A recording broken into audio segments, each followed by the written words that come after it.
Maulding, and I forgot to bring up my notes to introduce him, so I'll just wing it. Dr. Joshua Maulding is the Associate Director of the Center for Theological Inquiry in Princeton. He has written a book called Karl Barth and Modern Politics. He has also co-edited several other volumes and published research in several scholarly journals. And he's been at CTI for, you said 11 years, is that right? That's right. And for those there were a few of you who made it last year when he came in and helped to lead a talk on theology and AI. Unfortunately, that was affected by protests, and a lot of people had trouble getting here that day. But we're so glad that we've got such a great turnout. And Joshua, I will turn it over to you and let you tell us any more you would like about yourself. Thank you so much for being here. Thank you so much for that, and thank you all for coming. Great, beautiful night out, so we could have been in Central Park walking or something. So thank you for that. So talking with Beverly a few weeks ago, we decided to make this, it's a multi-part series with multiple speakers, but then I'll even speak for 2 weeks, so please come back next week.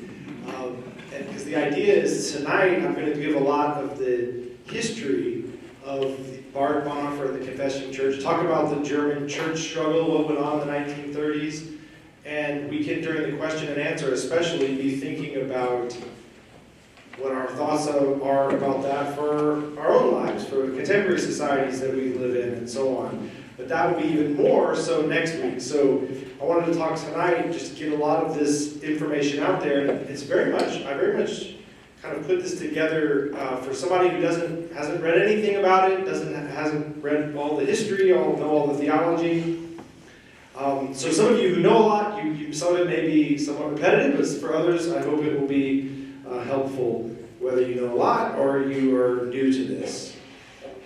So this talk I'm calling Faithful Resistance, Dietrich Bonhoeffer and the Confessing Church. And next week it will be called Prophetic Witness, Being the Church in a Divided Society. So for nearly 100 years now, the history of the Confessing Church in Germany has inspired people around the world, both people within the church and outside the church, in their thinking about how to respond to injustice and tyranny of all forms. In response to the Nazi regime, which sought to control all aspects of human life in Germany, including religious practice, a theological resistance movement arose in the 1930s called the Confessing Church. Central to that movement were two thinkers, Barth and Bonhoeffer, who I'll be talking about tonight. This was a profound struggle within the church. It wasn't only, or even primarily, the church against the state, but it was actually an internal theological, religious debate within the church itself. It was, we might say, a struggle for the soul of the church. So let me begin with Karl Barth. So Barth was a generation older than Bonhoeffer, so it makes sense to start with him. He was born in 1886, whereas Bonhoeffer would be born 20 years later, 1906. So for Barth, the story actually begins in the previous World War, the First World War. At that time, Barth was a pastor already in a small village called Zoffenwil in Switzerland, which is where he was from. He was Swiss. And he came to this pastorate right after doing his theological training, which he did at various universities in Germany. During his studies in Germany, he had interacted with a lot of the leading theologians of the day, notably at the University of Berlin. And this was an important fact because a lot of these theologians and the theological movements they represented ended up really disappointing him at the beginning of the First World War. During his theological education, which is important to note, was only at the undergraduate level. He only had 3 years of any higher education, and then he became one of the most, probably the most important theologian of the 20th century. And during that rather brief education, it must be said, he studied with a lot of the most venerable theologians in the German tradition of what's called Protestant liberalism. Now, by liberal here, of course, I don't mean it as we might think of it in America today as meaning something like progressive or left-wing. The political implications of Protestant liberalism could be quite disparate and varied, conservative, progressive, and so on. We go to the next slide.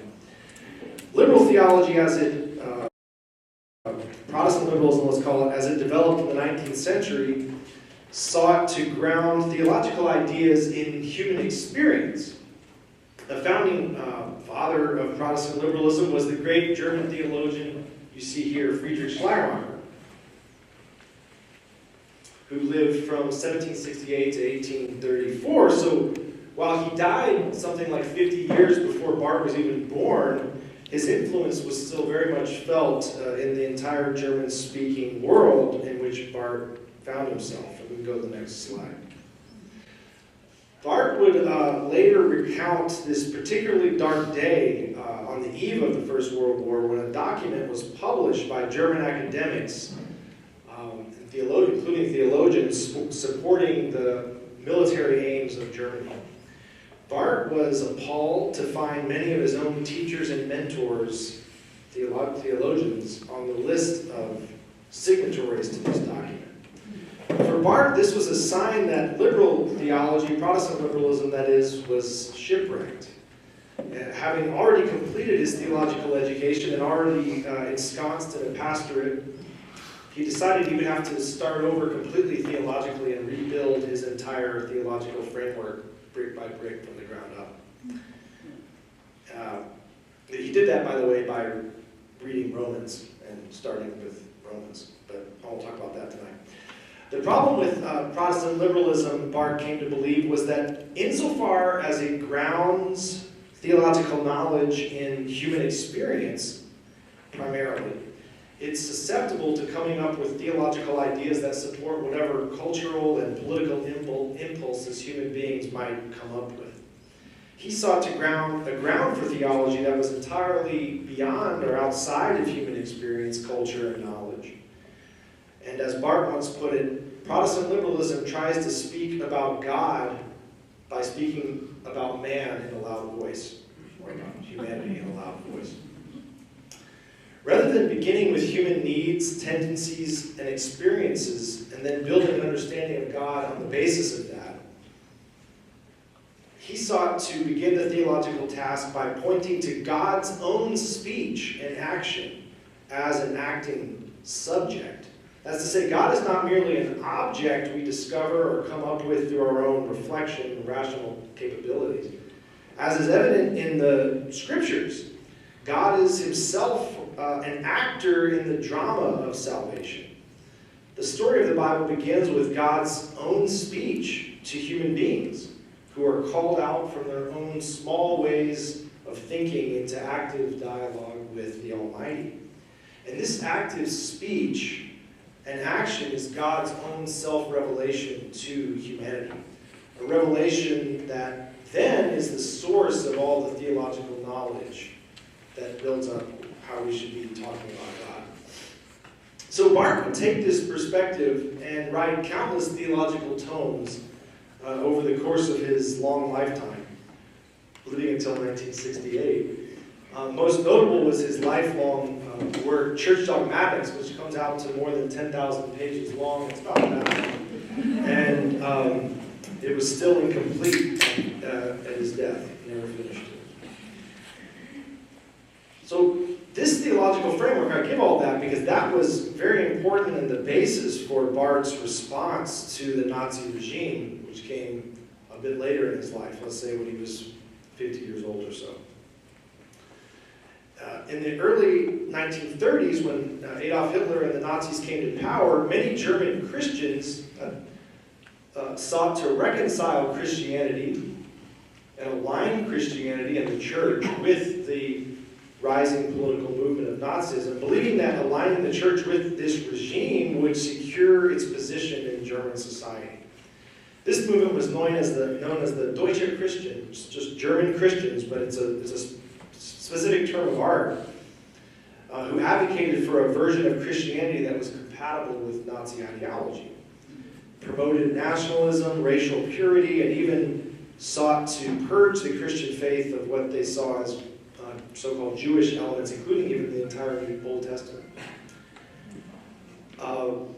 So Barth was staunchly opposed to the German Christians' attempt to co-opt the church for the purposes of the Nazi state. And as early as 1933, he became an outspoken critic of their theology, seeing it as a betrayal of the Christian faith. His own theology was firmly rooted in the belief that the church must remain independent from political authorities, and that its primary allegiance is to the truth of the gospel, not to the state. For Barth, God is entirely sovereign, and the church must witness to the world as an independent community that does not bow to earthly powers. We'll come back to more about exactly how he related to the confessing church itself in a moment, but let's turn now, I think the next slide, to Bonhoeffer a bit, and talk about how he would develop and adopt actually much of Barth's theology while putting his own spin on it. He did study sort of briefly with Barth, kind of on the edges of Barth's circle of students. Bonhoeffer was, of course, one of the most prominent figures associated with the confessing church, as was Barth. Whereas Barth, however, focused primarily on theological reflection and on the defense of the church's independence from the state, Bonhoeffer's response to the Nazi regime became more active and concrete. And his theology was also deeply shaped by the question of how Christians should respond to the realities of evil and suffering in the world, and not only on the suffering of the church, but of other victims of Nazism. Born in 1906 in Breslau, Germany, now part of Poland, Bonhoeffer moved with his family in 1912 to Berlin, where he would spend his formative years in a very kind of aristocratic German family. When he was 12 years old, his older brother Walter was killed in the First World War, and this was a very impactful moment on the entire Bonhoeffer family. At a young age, he even announced, I think he was only like 6 or 7, he announced to his family that he was going to become a pastor, which was very strange. This was a very highly educated family. His father, Karl Bonhoeffer, was a psychologist, not religious. His mother was more religious, but it still was an unusual choice for him to make. But he made it and stuck with it. And he kept with this plan, eventually earning his doctorate in theology at a very young age of 21 in 1927.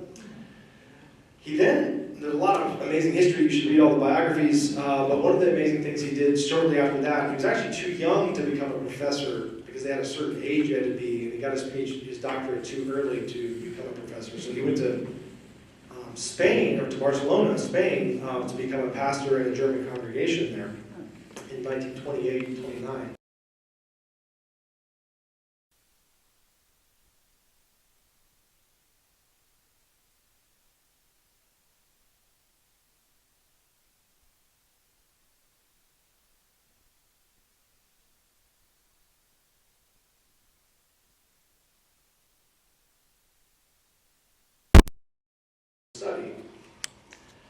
Now, Bonhoeffer was not very impressed at all, it must be said, with the Union Seminary curriculum,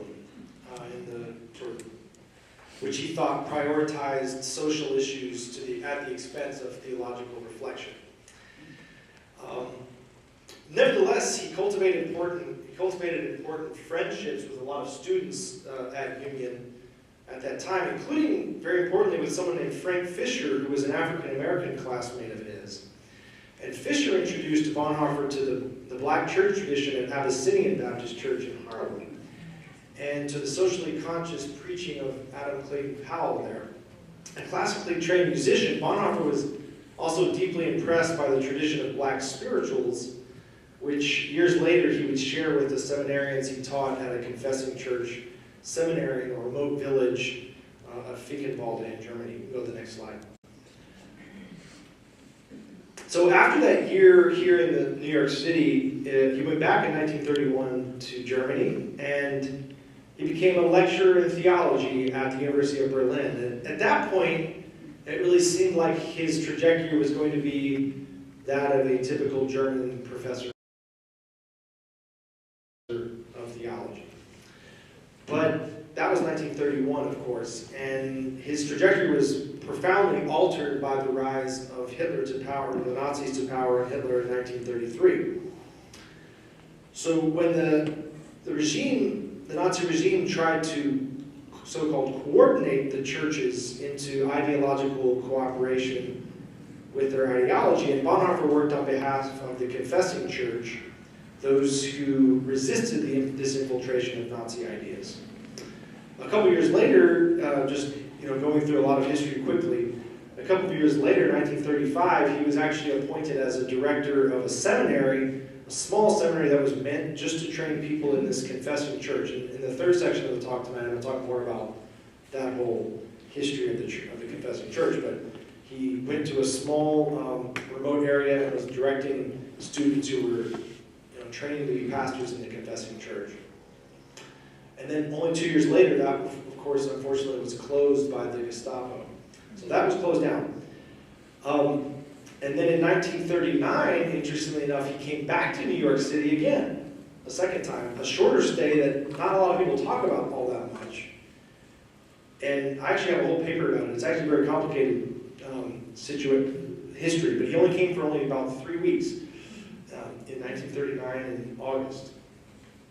And he came basically as a refugee because he was afraid he was going to be conscripted into the German army. And the theologian Reinhold Niebuhr, who taught at Union Seminary and was a very important American theologian, helped arrange for him to kind of get some jobs basically in the United States so he could come here. And it was unclear at the time how long he would even stay. And to be honest, I think he didn't know. I think he told different things to different people to some extent. He thought maybe he would come for a year. Some people thought he was going to be here permanently. Of course, we know a lot of refugees, academic refugees, did come to the United States and stay for their whole careers at this stage.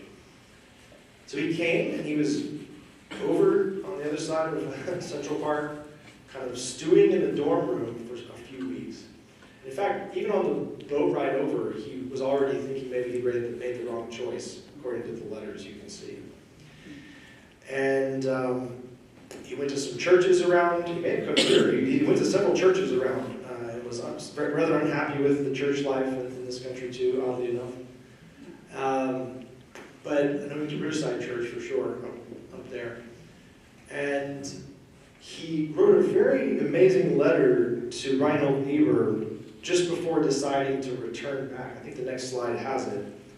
I shouldn't read PowerPoints, but this one is so good that I think I should read it. I've had the time to think and to pray about my situation and that of my nation and to have God's will for me clarified. I made a mistake in coming to America. I must live through this difficult period of our national history with the Christian people of Germany. I'll have no right to participate in the reconstruction of Christian life in Germany after the war if I do not share the trials of this time with my people. My brethren in the Confessing Synod wanted me to go. They may have been right in urging me to do so, but I was wrong in going. Such a decision each man must make for himself. Christians in Germany will have to face the terrible alternative of either willing the defeat of their nation in order that Christian civilization may survive, or willing the victory of their own nation and therefore destroying our civilization. It's amazing.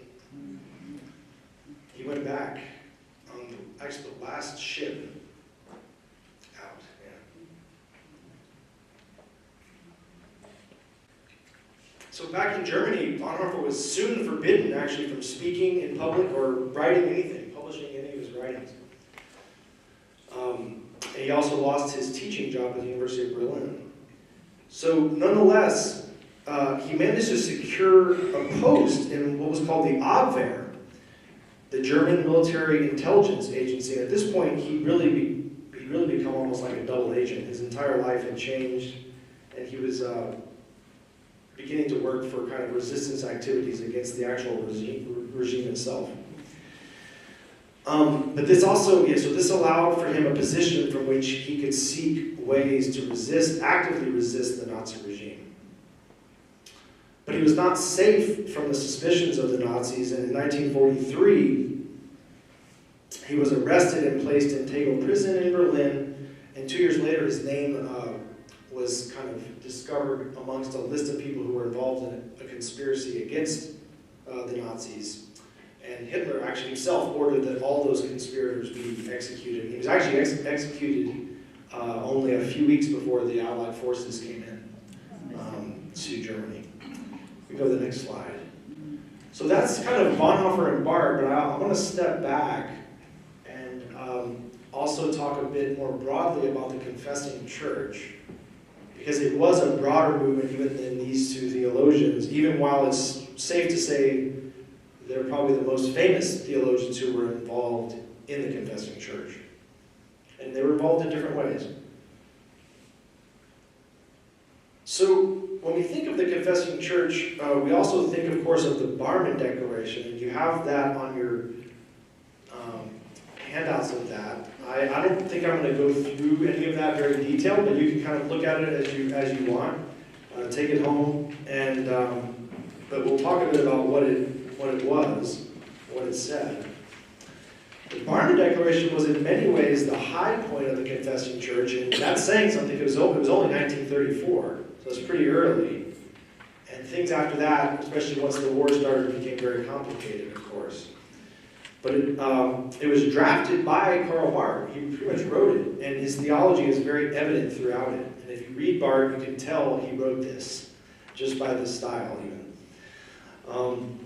And the Barmen Declaration really represented the coming together of various groups of the German Protestant Church that all opposed Nazi ideology in various ways. Now here I'm going to get a little bit more pragmatic, because it actually was more complicated than a lot of the kind of hagiographical stories might tell you. To me, that's still interesting and still can be inspiring in its own way. But I think it's helpful for us to see how complex history actually is, and in a way that can help us see how even in our more complicated actual lives we can learn from figures who lived in complicated times, let's say.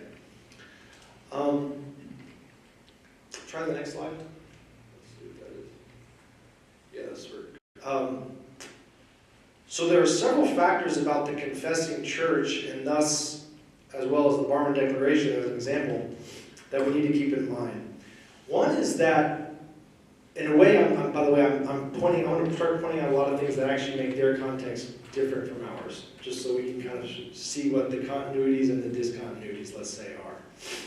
One is that Germany at the time, and still today, technically, has an established church, an established Protestant church. The confessing church was a movement within the official Protestant church of Germany, called in German the Evangelische Kirche, or the evangelical church, but without the connotations of evangelical in this country. Just means Protestant, basically, or of the gospel. So why is that relevant? Well, it was important to members of the confessing church to say that they were representing the true church. This was very important to them. They were the church. They were not separating into a new church or breaking off into a splinter movement, as would happen in this country where we have more voluntary organizations and kind of voluntary religious groups, which we often break off into new groups based on a new theological view, a new reading of Scripture, maybe a new politics or a new morality, and so on. That would have also been possible, by the way, in Germany, because they did have what were called free churches. So the confessing church could have announced, we're a free church. We're a free church of those who oppose the Nazis or something like that. But that wasn't what they wanted to do at all. They did have debates about that. They wanted to mark their identity as the true church. And who did they oppose? Well, as we've seen briefly already, they opposed the Deutsche Christian, or the German Christians, which is a confusing term because it sounds like it's just referring to Christians who live in Germany, but that's not what it was referring to. This was a distinctive movement that sought to bring National Socialist ideology right into the heart of the gospel message. by expunging Jewish elements, cutting out the Old Testament, and very importantly, by also supporting the idea that Jewish Christians, that is, people of Jewish ancestry who had been baptized into the church, that even they did not belong in the church. This was part of their ideology. The Confessing Church opposed changing the gospel to accommodate these Nazi ideas, which at times, by the way, veered into various forms of anti-Christian neo-paganism. And at one point during a debate leading up to the Barmen Declaration, Karl Barth, who could get very fiery, actually ended up screaming at the German Christians who were in the room, saying, you have a different faith, a different spirit, and a different God. So at the end of the day, as Barth and also Bonhoeffer and others saw it, this was actually a theological disagreement and not primarily, or not only, and not even primarily, a political one. It should also be said that the Nazi Party used the German Christians, the Deutsche Christian, so long as it suited them, but eventually they betrayed them as well, once they became more of a hindrance than a help for their own political goals. Hitler himself exhibited scorn for the church, at one point even writing the following: I promise you that if I wished to, I could destroy the church in a few years. It is hollow and rotten and false through and through. One push and the whole structure would collapse. I shall give them a few years reprieve. And he goes on to say, now we are the church's heirs. The church is gone. Its day has gone. But nonetheless, the Confessing Church was, in the early stages, focused more on the German Christian movement than it was on the Nazi Party movement. And that ambiguity actually remained throughout. To a much less extent, it has to be said, did they see the National Socialism itself as their enemy. At least early on, most of the Confessing Church did not seek to confront National Socialism more broadly as a political movement, and this for a number of reasons. The most troubling such reason is that many in the Confessing Church actually were members of the Nazi Party, and openly so. No doubt for some this was a pragmatic choice for pragmatic reasons, but many, perhaps even most of them, did harbor some nationalist sentiments and even varying levels of anti-Semitism, which those views were very common at the time in Germany. There were also church teachings that led them to shy away from openly confronting the government. And here I'm thinking of the two kingdoms teachings of Lutheranism, which emphasized that society, of course, is the whole fabric of life is composed of these two kingdoms, the state and the church. Each has its own mandate, and each should largely leave the other on its own insofar as it's fulfilling that mandate. Bonhoeffer, for example, a good Lutheran, held to this two kingdoms view, let's call it, although he was able to articulate how resistance to government could fit within that framework. In any case, this kind of resistance was an extreme exception to the norm on this Lutheran view, not at all a kind of ordinary course of events. So what the Confessing Church opposed was, in the first few years, let's say especially, was not so much Nazi politics, nor was their goal to show how the church should be political or intervene in politics. They were pretty reluctant on that front. On the contrary, what they opposed the most was the politicization of the church. As one Confessing Church lawyer wrote, quote, "We have not received a state church, but we have received a thoroughly politicized church in which political law continues to threaten to crush the law of belief." So Confessing Church opposition at Barmen, 1934, this was mainly about defining church boundaries more than anything else, although that also involved defining state boundaries. And that's where the Confessing Church was the most bold, because they also said, here's the limit of what the state can be. Bonhoeffer's close friend and biographer, Eberhard Bethge, he wrote a 1,000-page biography of Bonhoeffer. He noted later in life that the Confessing Church intentionally included Nazi Party members. He actually said that that was an important strategic step for them, and they weren't focused on ideological purity. He actually said it was about having people in the church who could go to the government and actually get a hearing with the government because they were seen as legitimate party members. And it remains true that neither the broader German evangelical church nor the Confessing Church ever took a stand that barred Nazi members from membership. They never said you can't be a member of the party. Indeed, you might have heard of another, probably the third most famous theologian in the Confessing Church would be Martin Niemöller, who was a pastor who founded the Pastors Emergency League, which was a kind of precursor to the Confessing Church. And at one point, for the kind of activities he was involved in, he was actually kicked out of the Nazi Party. And then he appealed that, and then was let back in. He actually appealed being kicked out and was let back into the Nazi Party. So you see what I mean? There's some of these things are pretty complex. So I think it's sometimes good to get the history and all the mess of it, and then think about what all it means. I think the next slide might be helpful. I'm not going to read that, of course. This is just to show you kind of what it looks like, but you also have it on paper. The Barmer Declaration represented a compromise between different groups in the German Protestant church, because it did actually have to get like a bunch of people to sign on to it. It wasn't just like Barth is going to do a tweet storm and whatever he says gets published.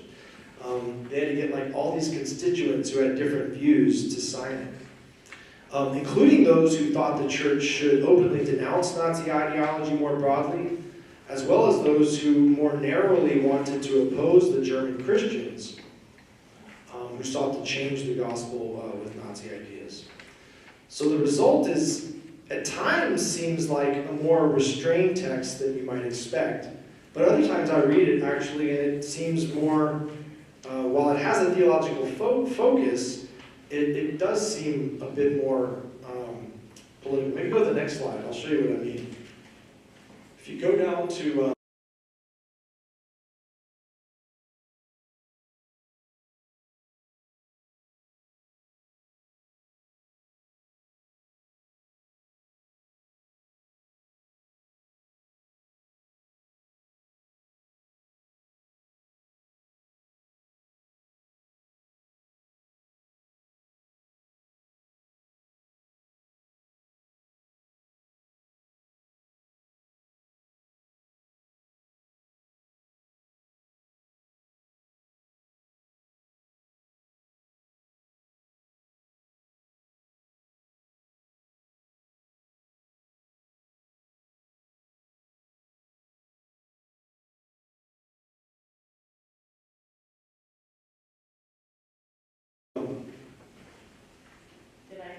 yeah, that's good. Go right in the middle. Just see the middle where it says we reject the false doctrine. I mean, when I read that, I'm like, oh wow. We reject the false doctrine as though the state, over and above its special commission, should and could become the single and totalitarian order of human life. I mean, I caught that because even when I was writing this, I was kind of I was like writing that it's pretty restrained, and then I got to that, and I was like, oh, never mind. I forgot about that like line. That's pretty bold to say that in 1934, thus fulfilling the church's vocation as well. So essentially saying that the state can't take over the role of the church. And we reject that. So the Barmer Declaration rejected the Nazi attempt to control the church and affirmed that Christ alone is the head of the church. The Declaration emphasized the supremacy of God's word over political ideology and asserted that the church must not become an instrument of state power.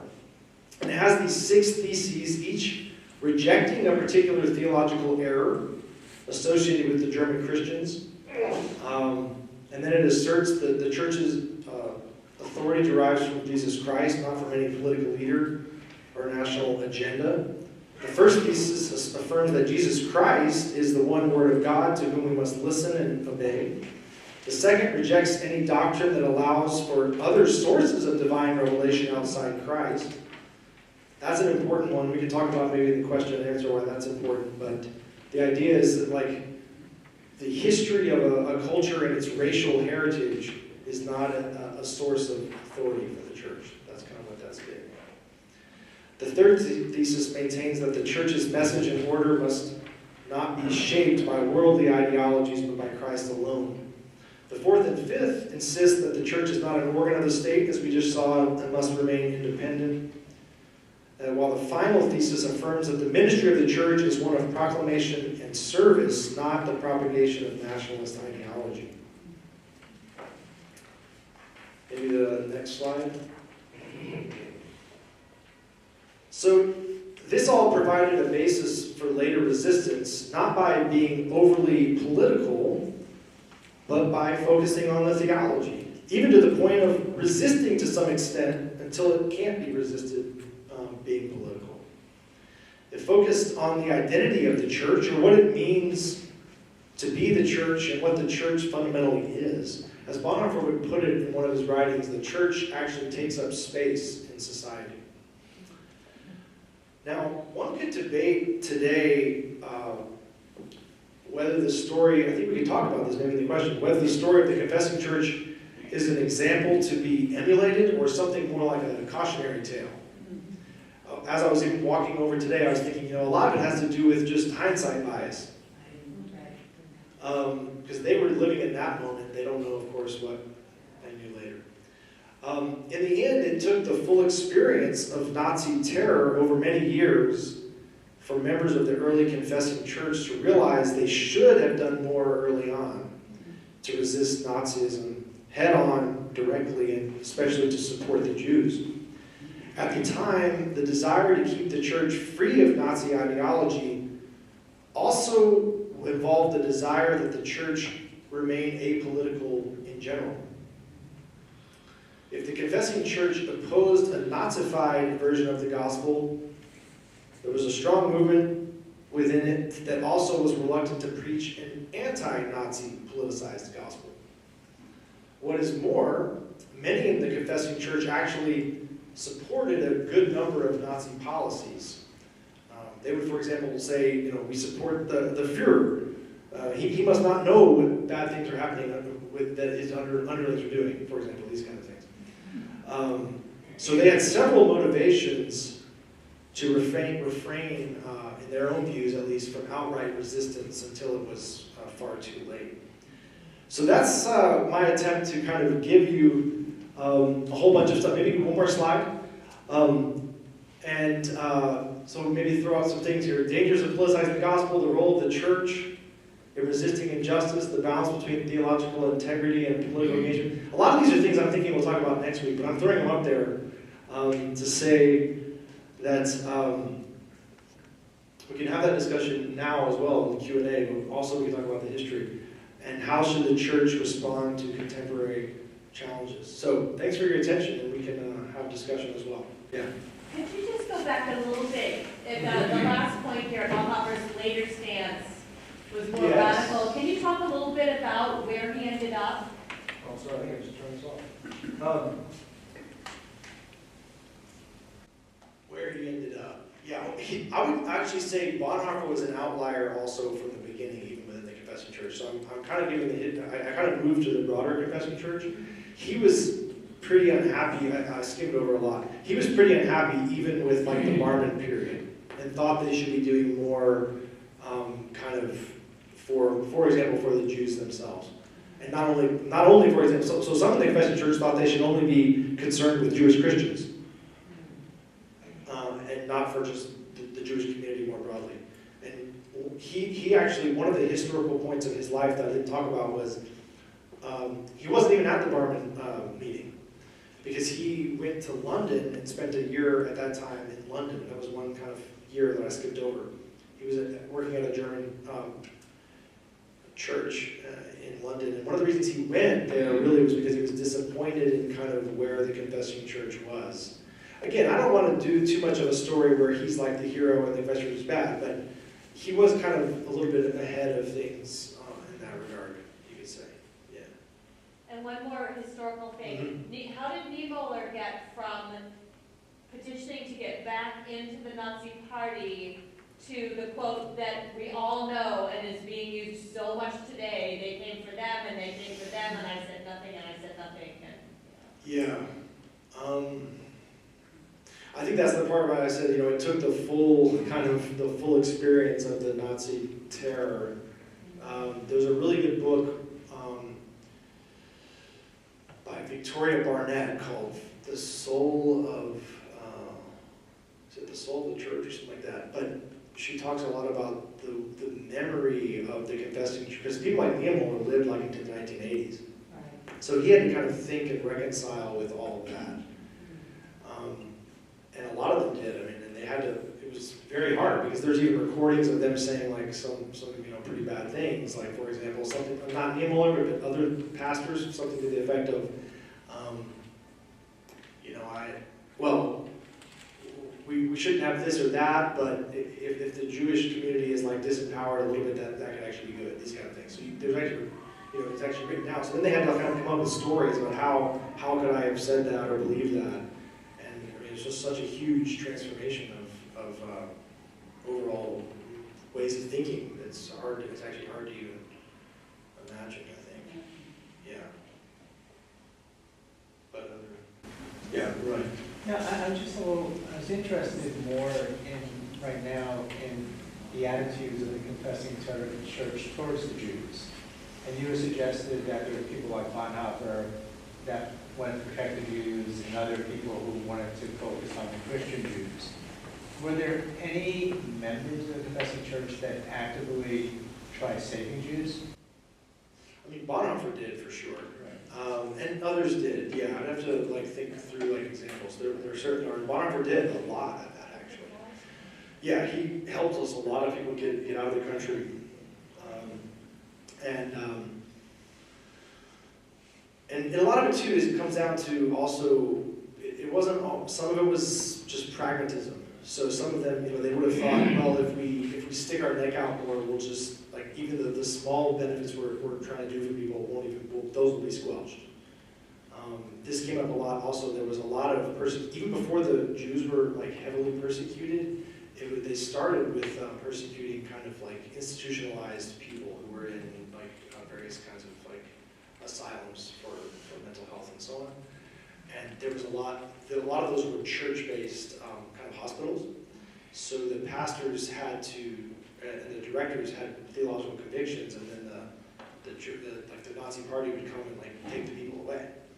So there was a lot there where they had to kind of compromise between if I kind of openly denounce this, I'll probably just be put in prison, and then the small amount, the extent to which I can help the people under my care now will go away. So is it better to compromise to some extent to have some modicum of help for who I have, or do I'm not judging which is better. I don't know that there's a way to decide.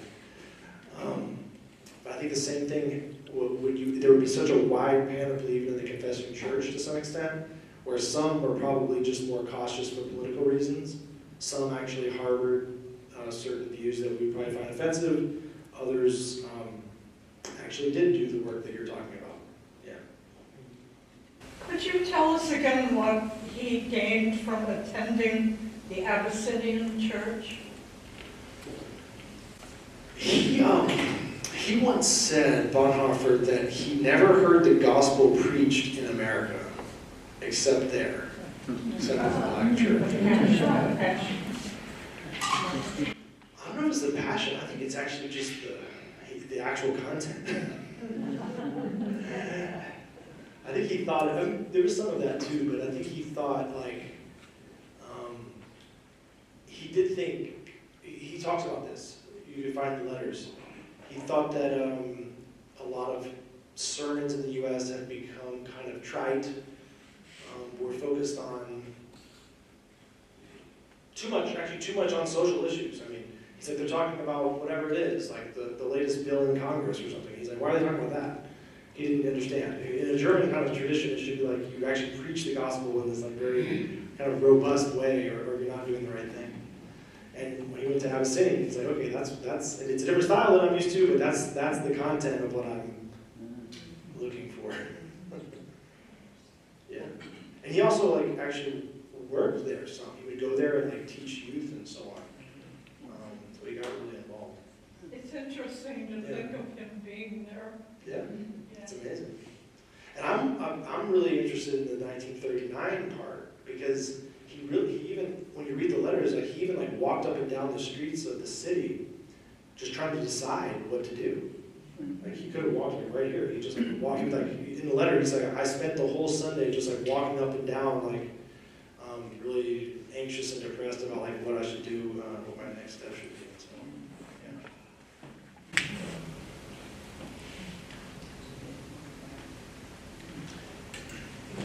yeah. I admire you for being calm and scholarly, talking about this in the United States and March. That's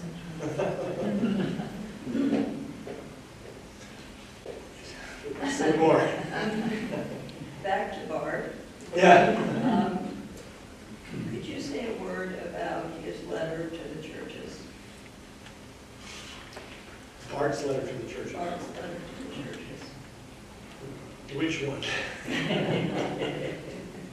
Now you're putting me on the spot. Okay. Take your pick. Okay. One quote, I'll say this before while I'm trying to think of various letters he wrote. He wrote an interesting piece that went out very broadly in 1933, right when Hitler came to power. And it was called Theological Existence Today. And that would have been a good quote to include that came from that letter. He's been criticized a lot for it. Because in the letter, or in the essay, he says, remember, Hitler just came to power in Germany. And Barth, by the way, lived in Germany at this time. I skipped over that part too. So he was in Switzerland as a pastor early on, and then he went to Germany to be a professor, and he was there until 1935. He also got kicked out of Germany, basically, by the Nazis, which I also skipped over. Because he wouldn't, give an oath of allegiance to Hitler. But in 1933, 2 years before he was kicked out of Germany, he wrote this essay called Theological Existence Today, and in it is the line, I intend to do theology and only theology today as yesterday and as if nothing had happened. As if nothing had happened. That line has kind of haunted him to some extent. Critics of Barth will say, people like Reinhold Niebuhr, who taught at Union Seminary, was a huge critic of Barth. He thought that Barth's theology was too transcendent to have any implications for human life, for society, and so on and so forth. And he looked at that letter in particular and says, how can you say as if nothing had happened? You have to, your theology should be in the mix. Now, other people, defenders of him, will say, well, it still did, and even if you read the whole essay, it does have kind of political implications. But from his perspective, the key was keep doing theology. Don't be led astray or start doing something else. Don't just do politics and forget about the theological task, you might say. But for Niebuhr, that was bad. Yeah, theologian like him. Being that I'm teaching a class on Romans, I find it interesting contrasting systematic theology today to them. Yeah. Karl Barth's commentary on Romans and the transcendence of the gospel and how that shaped his navigating the world before him is absolutely incredible. And even though Bonhoeffer, I don't think he was a New Testament scholar, he would be systematic theology, but clearly the role of Scripture as a primary source in shaping his theology. Yeah. Well, it was unusual at the time, to some extent at the time. And if you read, so he has this book, Barth wrote this book on the Epistle to the Romans. It's a commentary on Romans. He was a pastor for 10 years in Zoffenville when he wrote this book. He wrote this commentary as a pastor. And the key there is you have to give your pastors plenty of time to write. Right? Ministry. And he actually literally became famous for this book. So again, another reason you gotta. And he basically that's what made him. He became a professor because he wrote that book.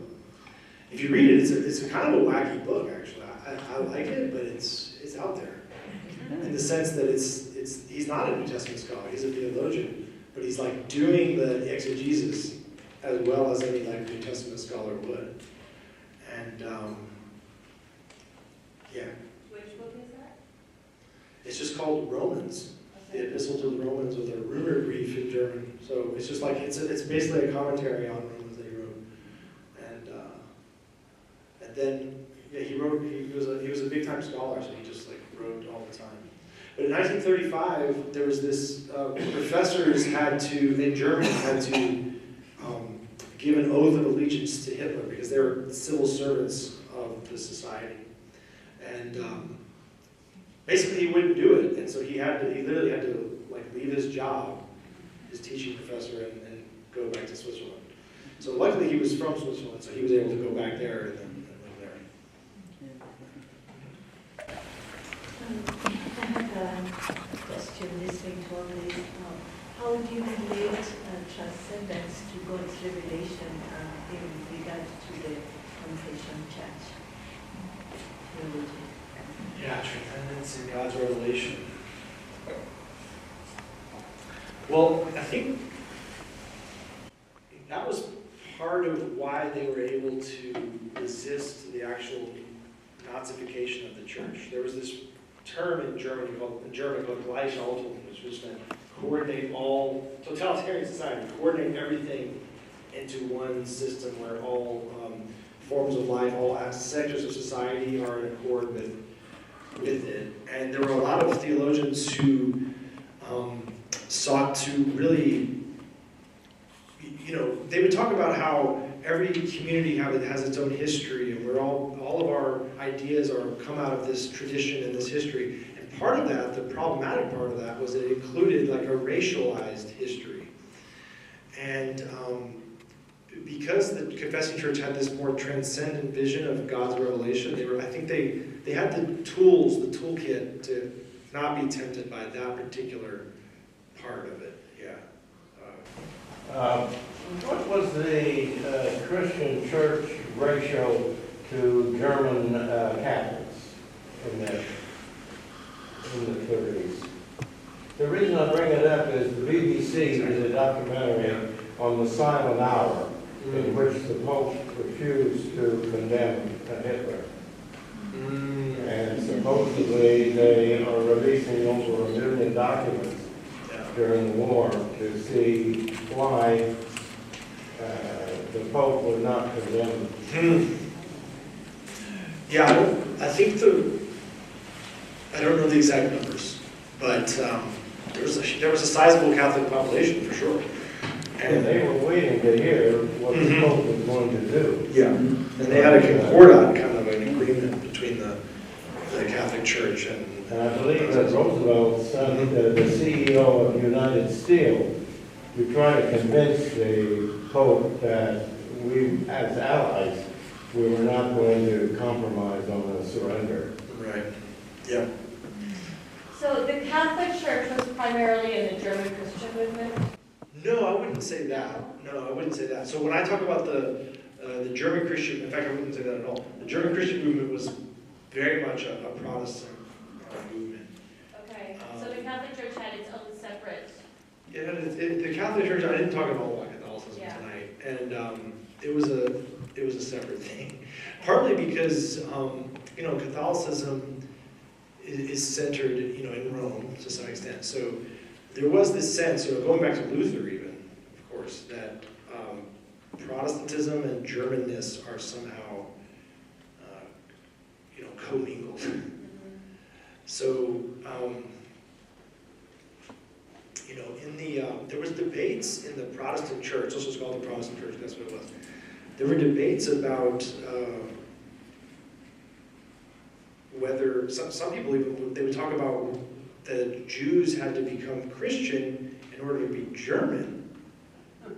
So they thought there was a sense in which they thought, like, if you became, and by Christian I mean Protestant, if you became Protestant Christian, that was like kind of how you assimilated to German society and actually became a German. And then others were kind of even worse than that and thought, no, actually, even then, you're still not a German, you're still an outsider. So the idea of Germanness and Protestantism, especially for the German Christians, was very mixed up, and if that makes sense. So you had within the Protestant German church, you had both the confessing church and the German church. And you could, like, in one congregation, would you have both of those movements in one congregation? Sometimes. It got even more complicated than that because there were these things called the intact churches. And those were ones that had never actually been kind of taken over by the German Christian, the Deutsche Christian. So therefore they could kind of be on they could kind of remain intact. And then there were some where like a parish, because it was kind of a parish system, you know, like this is the this church is for this parish. So the confession church would actually send a pastor for that parish, sometimes even in the same building, sometimes in weird ways, or maybe they'd be meeting, you know, in a more underground kind of thing. But the point was they were really wanting to claim, and this is where it got controversial, but they really wanted to claim that the confession church was the church, which kind of meant that if you weren't in it, you were in a false church. And Bonhoeffer himself actually one time said that outside the confession church there's no salvation. Even after the war, you could read interviews where German theologians were disagreeing with him on that, like saying he went too far. Yeah. If you were, obviously, as you said, it had a national church. Now, I think probably in places like Bavaria, which was totally Catholic, probably the national church was Catholic, you know, because it was a federal system. Sure. But Yeah. if you were a Protestant denomination, let's say you were Baptist, some other Protestant denomination outside the established church, how did that fit into the picture? I mean, could they identify with the confessing church? Could they, you know, because there probably were some Protestant groups that weren't a part of the national church. Yeah, I'll have to get back to you on that one. Okay. I think they were in some ways so small and marginalized that it was less relevant. Right. Why is it called the confessing church? I mean, it has to do with the kind of a confession of faith. And the idea is basically, you know, these are the ones who are confessing, basically the Barmer Declaration is the confession of, that's the confession of faith that they adopted. And it's like the original, like earlier confessions of faith, you know, in the Christian tradition, where you go all the way back, Westminster and so on. And yeah, they're the ones who adopted that confession. But it wasn't adopted by everyone, it must be said. Can you talk a little bit about the most recent movie that has become so controversial? We were talking about that earlier. Maybe we'll talk about that next week more. I haven't actually seen it. Is it the Yeah, the Bonhoeffer movie. I actually haven't seen it. Has anybody seen it? Yeah. I mean, obviously, from everything I've read, obviously it takes a lot of liberties, as all kind of a lot of movies will. Some things just like didn't happen that are in there. And then also, of course, like the publicity for it was even more controversial than the movie itself, right? So, like, and even some of the people in the film were offended by the publicity for it. Like they were in it, they thought it was good, but they don't like the publicity for it, which was too extreme. I will say, I mean, I think Bonhoeffer, one of the reasons I kind of like to try to get into the history and kind of be a little contrarian on things is, yeah, I mean, he gets used for people for whatever their agendas are, on all sides. And you know, some people who use him, one of the reasons they're effective is they can point out that the other people have been misusing him. And they're actually right some of the time. But then they themselves are. So it's very hard to or specifically, it's very tempting to kind of take someone like Bonhoeffer on your side and use him for whatever your cause might be. And that's been going on for quite a long time. That film is probably somewhat of an example of that from what I've seen, but I'll watch it between now and next week to give you a view. Yeah. From what you've described, it sounds like Barth and Bonhoeffer both had very independent, radical ideas for their time. But how much did they really overlap? In other words, did Bonhoeffer build off of what Barth was doing, or would you say that they would think the other was more radical than them? They interacted quite a bit, and Barth was 20 years older, so he kind of was like a mentor to some extent. He would actually tell Bonhoeffer like what to do, and so he probably told a lot of people what to do. But he, and Bonhoeffer read some of Barth's dogma. I mean, he read a lot of Barth's works, and Barth read some of Bonhoeffer's works. So Bonhoeffer wrote like an early dissertation, and one of his earliest books, and Bonhoeffer called it a theological miracle, for example. It's Sanctorum Communio. It's a theology of the church. It's actually very hard to read and indecipherable, to be honest, but Barth liked it. So, Barth lived, of course, later because he survived the war, and so you also have writings of Barth about Bonhoeffer. So he read his works, his later works as well, including his ethics, his prison writings. He had views about where Bonhoeffer had gone wrong, maybe, on some of his theology. He even said at one point he didn't think Bonhoeffer's greatest skill was theology, like systematic theology. And later, when Bonhoeffer was working in the military intelligence, it was kind of like an agent, like a secret agent, you might say. Bonhoeffer actually, or Barth didn't know what was going on because he lived in Switzerland. The war was happening. It was all very secretive. He actually was very suspicious of what Bonhoeffer was doing and thought maybe he had actually become kind of sold out. Later, he was disabused of that idea, but he just didn't know what was going on and knew that he was working in the government and so on. So. At one point, also earlier on, Barth was, when he was teaching, Bonhoeffer came to his university where he was and kind of went to some of his dinner groups and seminars and so on and so forth. So, probably, Barth influenced Bonhoeffer more, but they were kind of a mutual influence, you might say. Yeah. Thank you. What was his function in the military intelligence? Because I know the Abwehr had this reputation. It wasn't totally pro-Nazi and had sort of an agenda of itself as well. Yeah. So, I'm just sort of interested because he came from a very connected German family. Mm-hmm. So, sort of how he got in there and what he was actually doing. Were they protecting him? Do we know the dynamics of it? We know some of it. It was very complex and it took place. One of the key things I would point to is that he worked with people to try to actually go to basically the British and say what kind of deal could we get if we actually did something to kind of overthrow the government, and they weren't having any of it. At that point it was too late. They wanted to have a war and destroy Germany, an unconditional surrender kind of thing.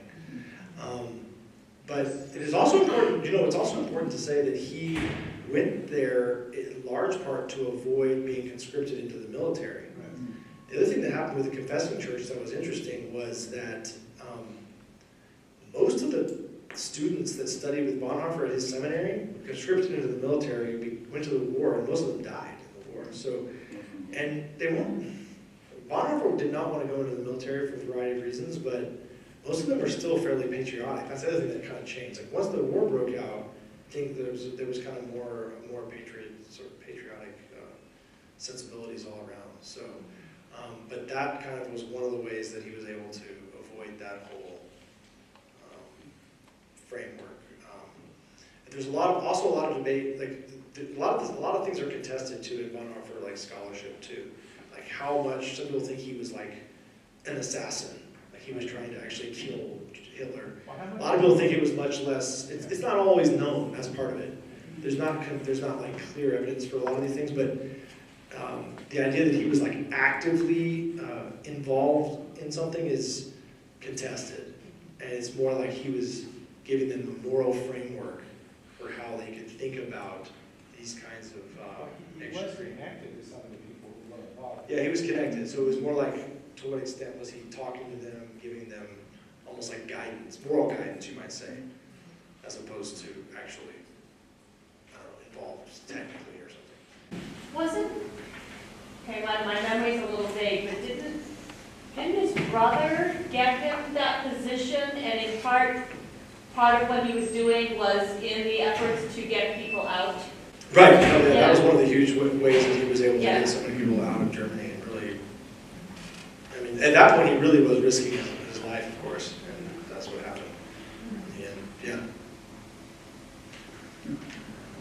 But That letter is just so powerful. that's amazing. Yeah. It just makes it, I mean, I know we're going to talk more about kind of, this is moving towards next week's discussion, but, you know, that I have no right to participate in the reconstruction of Christian life, which unfortunately didn't live to do, if I don't share the trials with my people. And it just makes me think, you know, now we've got so many people, like, you know, how do we get out? How do we go live in another country? You know? And this is an example of, no, you don't get out, you stay here and fight.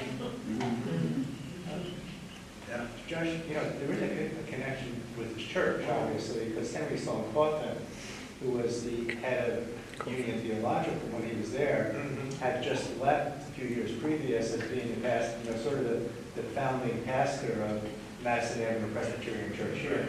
Right. And he was very much involved in the whole social Christianity. Yeah, And, one and, point. and wasn't the next pastor here a pacifist? The one after Henry Sloane Coffin? Right? Fred? I don't know about Butler. I think Butler was a pacifist. Yes. You know, the interesting thing about that letter is it's really very similar to Martin Luther King's letter from the Birmingham jail, where he says, why am I not in Atlanta? Because where there's injustice anywhere, there's injustice everywhere. That's why I'm in Birmingham. And it's very similar. He said, for instance, I have to be with my people. That's sort of Martin Luther King said. That's very similar. And the other thing you were talking about earlier, David, so I pointed out in that, and it's true here too, there's no sense of fear of these. It's not, there's no sense of fear. You try to make a moral decision. That's the right thing for him to do, but you don't sense a sense of fear. And unfortunately, what happens in these situations, I think, is the fear overwhelms the majority of people, including the church, much of the church. There's no sense of fear in this. That's right. Fred, do you want to chime in? Well, the question is not for me. And of course, George was a preacher when Bonhoeffer was in town. And I've always wondered if he managed to show up at MAPC, given what he said about the preachers in New York City.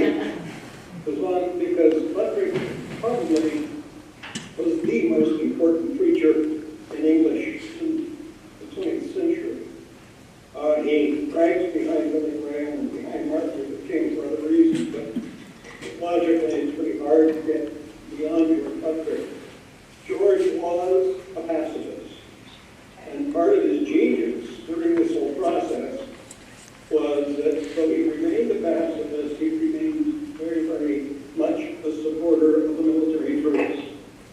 He used MAPC as set up the USO. He did all sorts of other things as well. So wherever that fits in this conversation, yes, he was a pacifist. Thanks, Fred. Nice to see you. Nice to see you. Fred, thank you.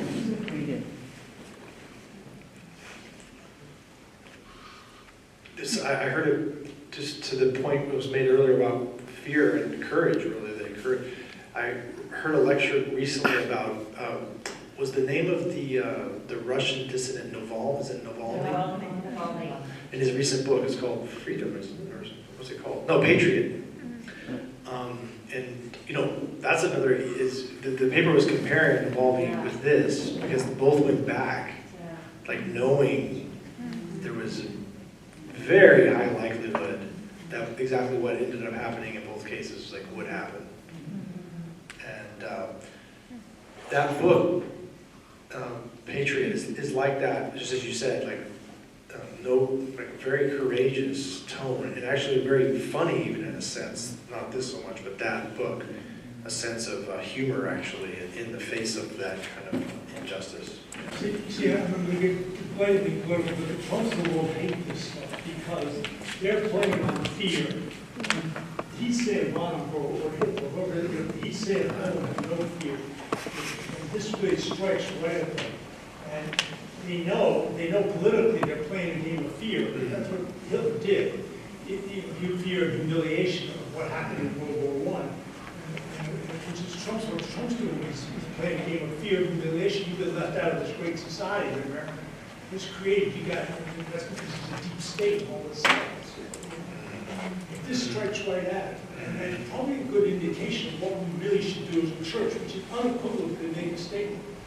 And part of the problem today is it's very interesting what's going on.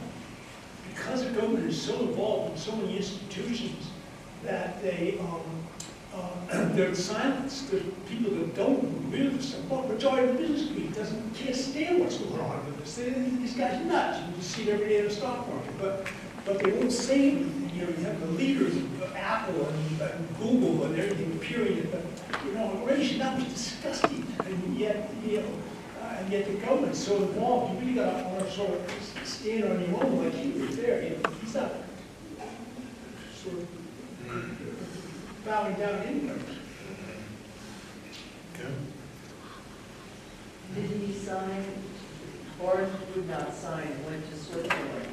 Do we know whether He didn't sign that, but he wasn't in the same. Didn't arise in the same exact way.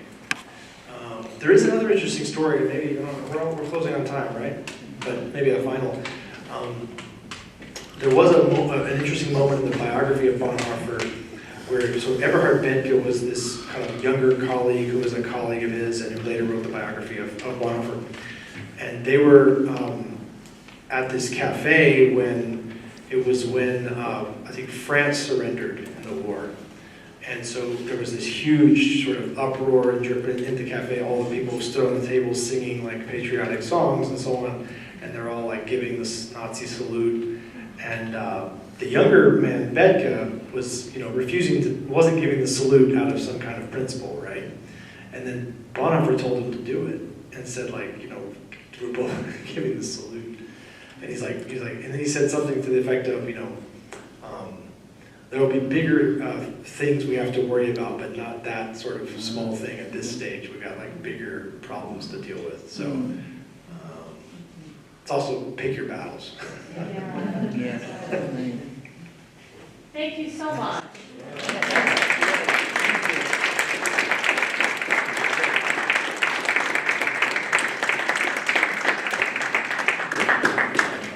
We learned so much. I really am grateful and really looking forward to next week. So think about everything we learned and come back with your thoughts and reflections and questions for next week. And we'll have part 2. Yes. Well, part 2 of 5, but part 2 with Rob. So Everyone come back. thank you all for being here. Thank you.